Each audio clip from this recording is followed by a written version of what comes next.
Ben, ça commence dimanche, ce sommet du G7. C'est vraiment majeur. Il y a plusieurs volets pour lesquels c'est majeur parce que, d'abord, on a un premier ministre en tout début de mandat, M. Carney, qui arrive, qui fait quand même un certain effet là, à travers le monde.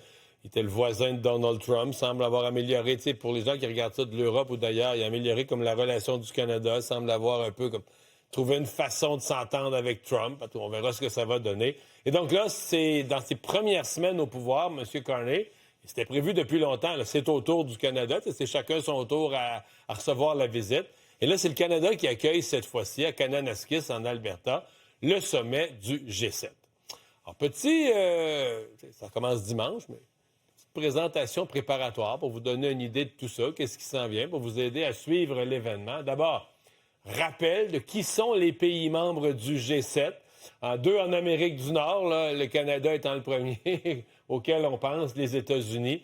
Ensuite de ça, autour de la table, des pays comme l'Italie, la France, le Royaume-Uni, le Japon et l'Allemagne. Donc, trois grands pays européens, Italie, France, Allemagne. Bon, le Royaume-Uni qui n'est pas dans l'Union européenne, mais qui fait partie de l'Europe aussi. Le Japon, évidemment, au côté asiatique, puissance économique là-bas. Mais ça, c'est les gens qui sont vraiment autour de la table du G7.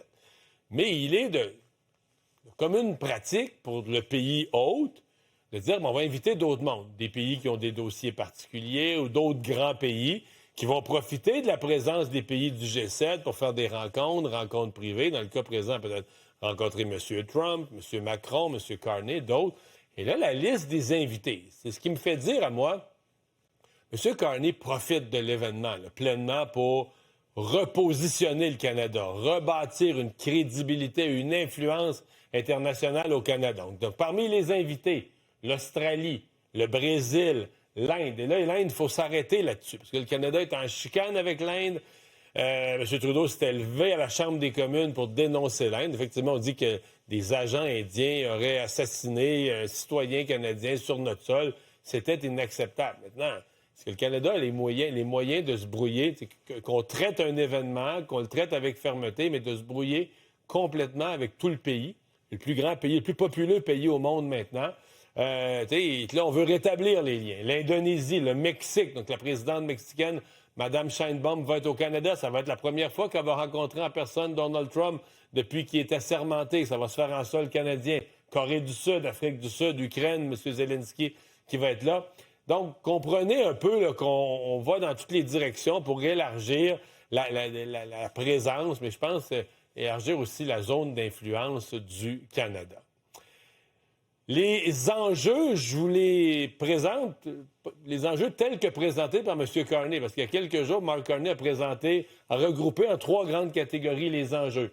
Protection des communautés et de la planète. Là-dedans, il sera entre autres question des feux de forêt, mais aussi des cyberattaques, de différentes choses. Donc, sur la protection des communautés, sur la protection de la planète. La sécurité énergétique et la transition numérique. Donc, les minéraux critiques, ça va être là-dedans.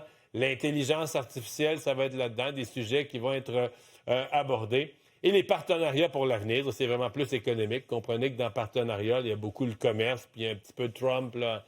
Trump et ses tarifs en filigrane qui veut complètement transformer et bouleverser le commerce mondial.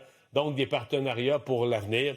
Il sera évidemment question, il y aura des enjeux plus terre à terre. Là. On va parler de ce qui se passe en Irak, en Israël. On va parler toujours de l'Ukraine. Donc, différents grands enjeux du monde là, qui vont revenir autour de la table du G7. On dit qu'on va traiter un peu différemment les enjeux en termes de déclaration de clôture. Parce qu'habituellement, on fait ce grand communiqué qui peut tenir sur plusieurs pages. Là, mon interprétation à moi, là, c'est moi qui parle, ça n'a pas été dit, mais c'est que on pense que ça peut ne pas être simple de s'entendre avec le dénommé Trump sur un long communiqué. La dernière fois, vous vous en souvenez, la dernière fois que le Canada a accueilli le G7, c'était dans Charlevoix, Trump était parti avant la fin. Puis dans l'avion, on s'était mis à dénoncer le communiqué. On pensait qu'il avait accepté ce qu'il y avait dans le communiqué, mais là, il était fâché par l'interprétation que Justin Trudeau faisait du communiqué, ou en tout cas, puis là, c'était mis. Fait qu'il avait un peu comme détruit tout le consensus du G7 à partir de son avion. Alors, on dit qu'on aura des énoncés concis. Donc, sur tous les sujets, chacun des pays. Donc, on va montrer l'existence de consensus, mais à travers des énoncés concis de chacun sur le même sujet, là, Je suppose qu'ils vont converger dans le même sens, mais on ne va pas, en tout cas, peut-être qu'on le fera sur certains sujets, mais on ne semble pas s'obliger à l'espèce de construction du grand communiqué final en plusieurs pages auquel tout le monde se rallie.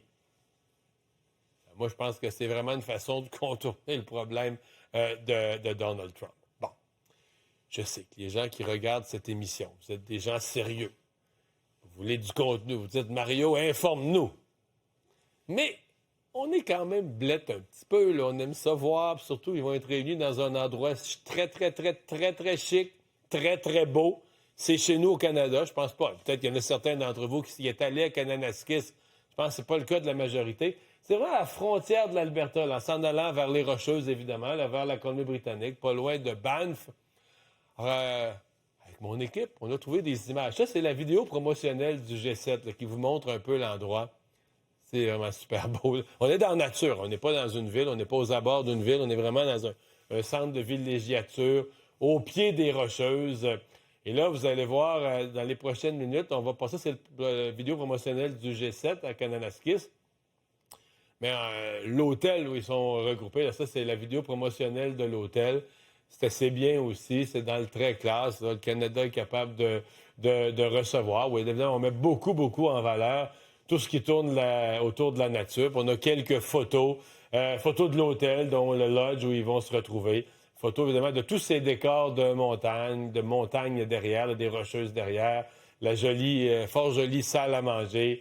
Et le terrain de golf. Moi qui joue un peu au golf de temps en temps, il est magnifique avec comme fond de scène, regardez ça, comme fond de scène, les Rocheuses. Comme je vous disais, j'espère qu'ils vont faire jouer, regardez ça. C'est pas, ça peut pas être plus beau que ça. Là.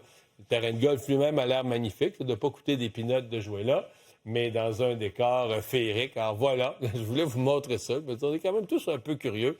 Alors c'est là que les grands du monde vont se réunir chez nous au Canada au cours des prochains jours. Depuis que le G7 est connu, M. Carney, que je me dis, wow, c'est deux événements en un qui vont se tenir. Parce que oui, tout ce que je viens de vous décrire, le G7, là, c'est un événement. Mais le gars qui a bavé sur le Canada, qui nous a traités de 51e État, qui a mis des tarifs sur le Canada sans consulter personne, Donald Trump, on s'entend qu'au Canada, l'opinion publique a toute une opinion. Il y a encore quelques admirateurs, une poignée, mais l'opinion publique est très défavorable. Alors, ça va être la première venue de Donald Trump depuis son assermentation, depuis toutes ses attaques contre le Canada. Ça va être sa première venue en sol canadien. Excusez-moi, mais ça en soi, c'est un autre événement qui va être à surveiller. Donc oui, le G7 est toute la partie officielle, mais la venue de Trump en sol canadien, pour moi, est un autre événement. On va surveiller ça pour vous au cours des prochains jours.